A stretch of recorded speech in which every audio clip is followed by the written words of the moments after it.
About 2 years ago, I was watching the World Series, and it was the Dodgers versus the Red Sox. I'm a huge Dodgers fan, but the Red Sox were crushing the Dodgers, and I was bummed. I got a phone call. It was my friend Steve, and Steve is also a big Dodgers fan, and I thought he was calling me to talk baseball, but when I answered the phone, Steve said that he had a gun to his head, and that he wanted to pull the trigger, and that he didn't want to go on living. I guess Steve had just had been going through a bad breakup with his ex-girlfriend, and she had moved out of the house, and he just couldn't take it anymore. I was able to talk to Steve, and he put the gun down. And he went to a facility to go get help. But Steve's lucky. I'm a nursing student, and I just went through my psychiatric care rotation, and I know that hospital in Ventura is always full, and there's never any empty beds. And as soon as a bed opens up, it gets filled right away. We as a country don't do a good job providing access to mental health care. It is inadequate and it is underfunded. And we need to provide more funding, and we need to provide more inpatient facilities so that people can go get the health care that they need when they need it. We don't do a good job providing access to health care in this country.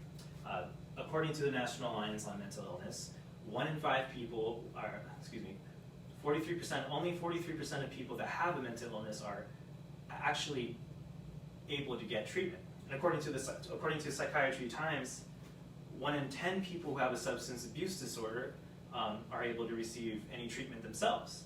And mental illness is more common than you think. According to NAMI, 1 in 5 adults have some sort of mental illness. And it's important to remember that if you're going through something like that you are not alone. And we need to do a better job in our society taking care of people when they need it. What we're doing now is just not good enough, and we need to do better. But unfortunately, when in times of crisis, mental health is one of the first things that gets cut. After the 2008 housing collapse and the economic crisis, $5 billion was cut in mental health care services. We also lost 4,500 psychiatric beds.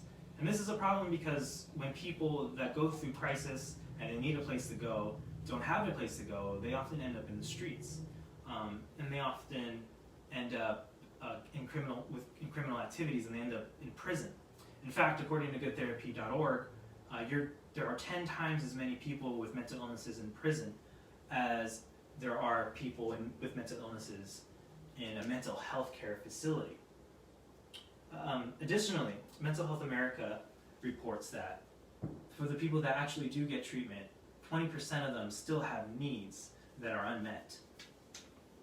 So what we need to do is we need to provide more funding, and we need to build more hospitals. And in 1963, the Community Mental Health Care Act was passed, and they shut down these large state-funded hospitals that used to provide the mental health services that people needed.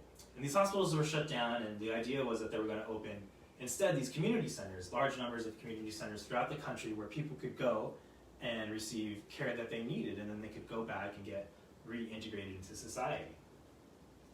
However, those community centers were never built, and this has left this huge gap in mental health care providers, and this leaves people with little options. And as we go through this COVID-19 crisis, it's important to remember that we're likely going to see a huge spike in depression and other mental health cases, because people are dealing with losing their jobs and the effects of quarantine, and maybe even losing their houses. And right now, in the Senate, there is a bill being debated. It's called the HEROES bill, and this is supposed to provide emergency funding for healthcare across the board. And I included in my submission a link to a sample letter that I wrote, urging these senators to pass the bill. I would like for you to take a look at it, and also send a similar letter, or the same letter, to your senators, in hopes that they provide funding for healthcare and mental health care, and in the future pass more bills to build more hospitals. Today we learned about mental health care in America and about how it's inadequate and we need to do a better job providing services for people that need it. Unfortunately, Steve's story is not a happy one. He did better for a while, he got a job, and he got the medications that he needed, but eventually he lost that job, he lost his insurance, and he started self-medicating. He started using heroin. And I know that if he had access to more mental health services, that he would have a chance at getting better.